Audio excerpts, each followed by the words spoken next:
I'm not going to lie, I'm getting really sick and tired of making these videos over and over and over again. But Jamal just doesn't shut up. So here we go again. Jets, Jets, Jets, Jets! Welcome to Jets Talk. My name's Ryan. I'll be your pilot today. If you're new here, hit that subscribe button. If you've been here before, welcome back. I love having you here. Guys, Mondays, 8 o'clock to 10 o'clock, I do my live call-in show. This week, I will have Chris, the Entertainah, Talkin Sports on. And Tuesday nights, we have the Talkin Jets panel coming back. Me, O'Leary, and Greenbean are going to be talking all the recent Jet news, everything going on in the NFL, and everything you want to see. So I said it before, I'm really getting sick and tired of making these Jamal Adams videos. I just want this whole saga to be done. It seems like every week I'm making a new video about this guy, and I'm absolutely exhausted about it. So let's talk about the interview that he just had with Manish Mehta over at the New York Daily News. And for you guys that have been following the channel, I do not like Manish Mehta. I'm not a big fan of him, but this is coming straight from Jamal Adams. It's not coming from some unnamed sources, so we know it is actually Jamal saying these words. He's taking shots at Gase and Douglas, and he says, "I don't feel like he's the right leader for this organization to reach the promised land. As a leader, what really bothers me is that he doesn't have a relationship with everybody in the building. At the end of the day, he doesn't address the team. If there's a problem in the locker room, he lets other coaches handle it, or other coaches address the team. If we're playing like shit and we're losing, he doesn't address the entire team at halftime as a group.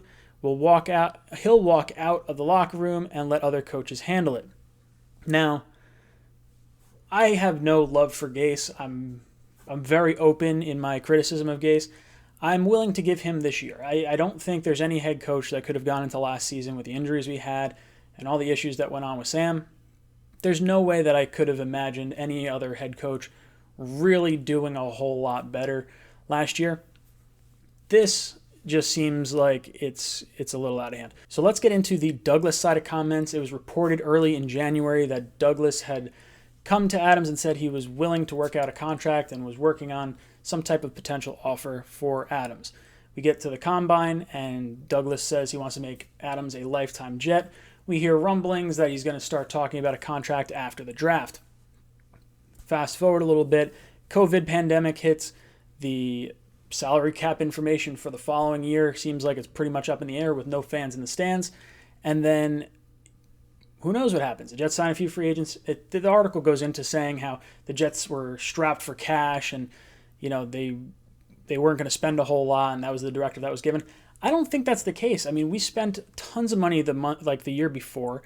I don't think that Douglas was ever restricted on money. Yeah, we didn't have the crazy ton of cap like we did a season before, but we still have like $25 million in cap space. We have plenty of money to sign anyone that's out there in free agency right now. So I don't buy it. It doesn't pass the sniff test for me.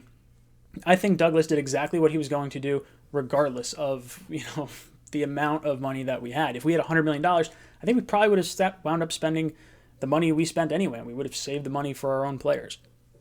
But anyway, let's go into this. He said, rather than make an offer, Douglas said that the team wanted to table contract talks until next offseason. In the meantime, the powers that be wanted to monitor Adams to see if he was all in with the Jets and all in with football. The GM wanted Adams to prove his loyalty to the franchise.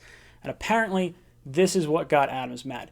Now, if that's the case, and Douglas is saying this after the draft, and we're not going to work on a contract this season, we're going to wait till next offseason, that makes perfect sense to me. All the financial things that are going on with the league right now, not to mention all the antics that Jamal has pulled this entire offseason, there's no part of me that wants to give him a long-term deal and give it to a guy that just doesn't feel like he wants to be here. It's when Douglas says he wants to know that he's all in with this team, I want to know that Adams is all in with this team. I don't really believe it. I don't buy it for a second. I think he was mad that he wasn't traded at the deadline to Dallas, threw a hissy fit, and now is just trying to kick and scream his way out of New York. So let me get through the rest of this article, and then I'll give you some of my opinions. Adams goes on at the end of it. He says, "I'm showing up for my teammates. Obviously, my love and passion for the game is very simple. You just turn on the tape and watch, no matter if we're winning or we're losing, or if we're getting blown out, I'm still the same guy. I won't change my tempo as far as how I play on the field. I never slow down. At the end of the day, I'm trying to be the greatest player to ever play the game at my position." I'm so done with Jamal. I made this video a while ago, and I almost feel bad about like sort of backing Jamal with the whole Woody Johnson comments yesterday. Now that he's saying it, it just sort of, I feel like it reinforces my feelings that he wants to be traded.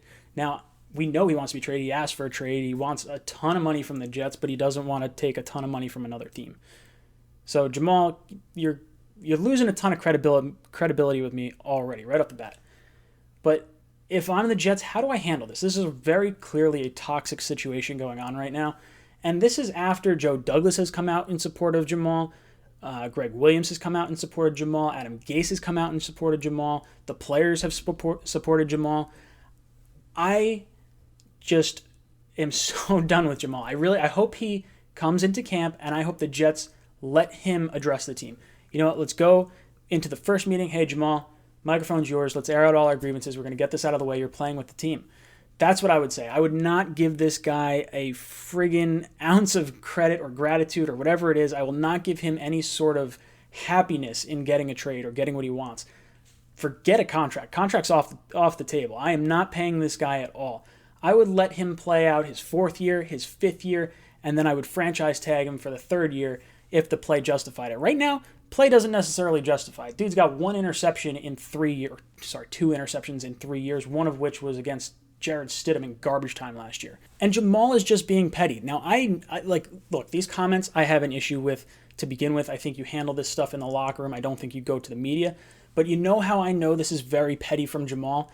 Jamal can go to any reporter across the New York landscape. We have tons of them. He could have this story drop with any single one of these reporters, especially in a time where there's no sports news going on. So there are tons of reporters just chomping at the bit to get a story out there.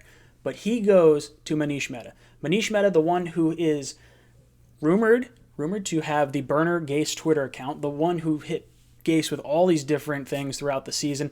Gase and him actually sort of had it out in a press conference where Gase was like sort of arguing with a reporter off screen, which turned out to be Manish Mehta. I hate Manish Mehta. I really do.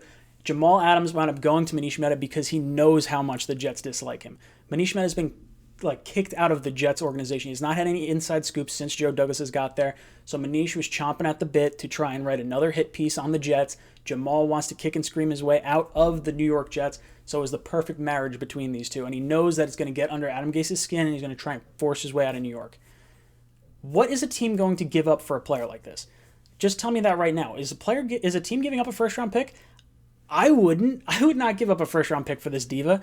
That is ridiculous. And if I'm the Jets, you're going to get higher quality play out of Jamal than you will with whatever return you're getting for Jamal. And I know that could be a semi-toxic situation, but you cannot let a player do this to your team because that's going to show other players exactly how to act. The Jets need to stand their ground right now. Tell Jamal, hey, sorry, dude, you're playing for us the next 2, 3, maybe 4 years if we really want to lock him down.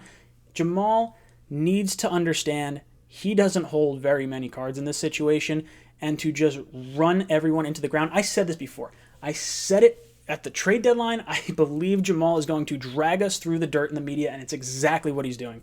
This guy is the biggest piece of crap on this team. He touts himself as some kind of leader, and I don't know what kind of leader does this.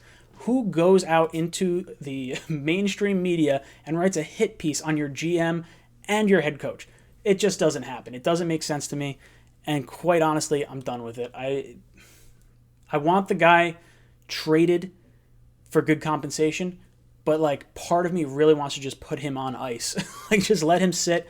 Hopefully you can, who knows, you could fine him for being, conduct detrimental to the team or whatever. You could sit him. Maybe you could get out of some of the guaranteed contract language in his contract. I don't know. I would love to see Jamal just say hey, look, I'm not going to play. I'm going to opt out with this whole COVID thing. I'm going to sit out. But he won't do that because his contract tolls. He is not going to try and hold out. I know he said he's going to camp. This is me. I come home from a long day at work, and now I'm dealing with this kind of frustration. Guys, let me know how you feel in the comments down below. Do you think the Jets are going to trade Jamal? Do you think he has forced his hand? Do you think he's forced the Jets' hand into trading him? Or do you think the Jets are going to stick by their guns, make him come into training camp, and play out the rest of his contract? Let me know in the comments down below. And as always, go Jets.